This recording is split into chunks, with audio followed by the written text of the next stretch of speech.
ዓለም በወንድ እጅ ትመስላለች። እየጣለ የሚያነሳት እያፈካ የሚያጨልማት ወንድ ቢመስል እንኳ ለሴት የማይንበረከክ ሕፃንና ሬሳ ብቻ ነው አይደል? ጊዜ ያውቃል። ሴት በገላዋ በተለይም በዚህ እኔ አልጠራውም ወንድ በምትዘወረው ዓለም ያሻትን ሁሉ የምታገኝ ይመስላታል።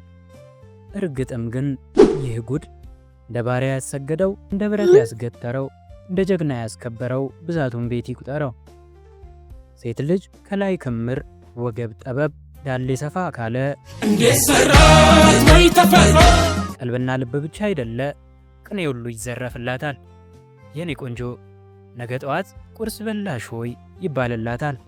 ባስካለም አንቺን አይቼ ሚስቴ አጎቴ መሰለችኝ ባይውላ ታፈራለች።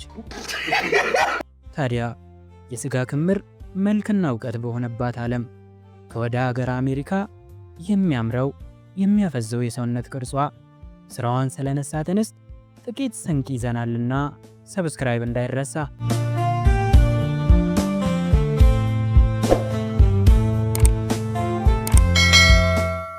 ህልሜ ማስተማር ብቻ አይደለም ከዚያም ባሻገር ነው የምትለን የጥበብ መምህርቷ ሮክሳና ዴዚ ሕፃናት ይወዷታል። እርሷም በጥሩ እንደምትቀርጻቸው ታምናለች። የሕፃናት የሥነ ጥበብ መምህርትና የስዕል የቅርብ ወዳጅ የሆነችው ሮክሳና የሰውነት ቅርጿ በአይን ዘልቆ ልብ ያቆማል። ታዲያ ልብ ነው ስንቱን ጎበዝ ከግንድ አላት ሞት ይሆን ቀኛው ለኝ ብሎ ወጥቶ ሕይወት ግራ የሆነችበትስ ብዛቱ የጨው ሐውልት ያደርጋልና የኋላ ታሪኳን ይህ ስንቱን ሴት ከፈጣሪዋ ያጣላት ከወንድ አይን ያጎደላት አልፎ ተርፎም በሰርጀሪ ሕይወቷን እስከ ማጨለም ያደረሳት የዚህ የሰውነት ቅርጽ ማጣት ለዚህ ሴት ግን ከሚያደምቃት ይልቅ መሰናክል ሆኖባት ስናይ አያስገርምም ትላላችሁ?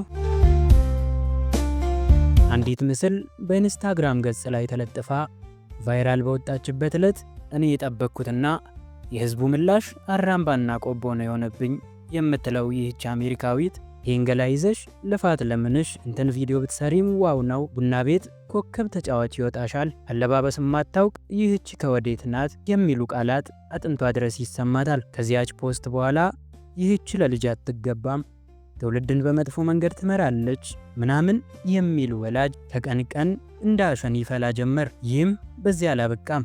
የኋላ ኋላ ሐሳብና ትችቱ የትምህርት ቤት ዳይሬክተሩ ጋር ይደርሳል። ሮክሳና በሚያሳዝን ሁኔታ በፈቃዷ ለ7 ዓመት ካገለገለችበት ትምህርት ቤት ልትወጣ ተገደዳለች። በውኑ ይህ ገላ የ6 እና የ7 ዓመትን ሕፃን ምን ሊያሳስበው ይችል ይሆን?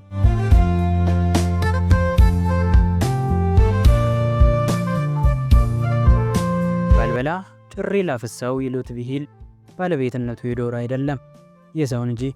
ልትከንፍ ብታቆበኩብ ገሰል ክባዩ ይሰብረሃል። እንደ በቆሎ እሸት ጨለማ ጠብቆ ሲጋጋጥ ያመሻውላ በቀን ብትተቃቀፍ ባለጌ ሊልህ ይሽቀዳደማል። ወዳጄ የጣለህ ሊረግጥህ እንጂ ሊያነሳ ግድ የለበትም። ከአጥ ሰው ምላስ የምታመልጠው ጥበብን ስትይዛት ብቻ ነው። ጥበብ ማለት ደግሞ Art is not only drawing and coloring and cutting and pasting. Art is a tool used for therapy and healing and growth and fixing. ትለናለች ሮክሳና ዴዚ። ዛሬ ጥበብን ይዛለች፣ ይገፈትሯታል እንጂ አትወድቅም። ግድ የለም የሚለፋንና በርታ ባና ወድ ሰው ዝም እንበል የዕለቱ ስንቃችን ነው። ስንቅ ሚዲያን ሰብስክራይብ በማድረግ ያትርፉ። ሰላም።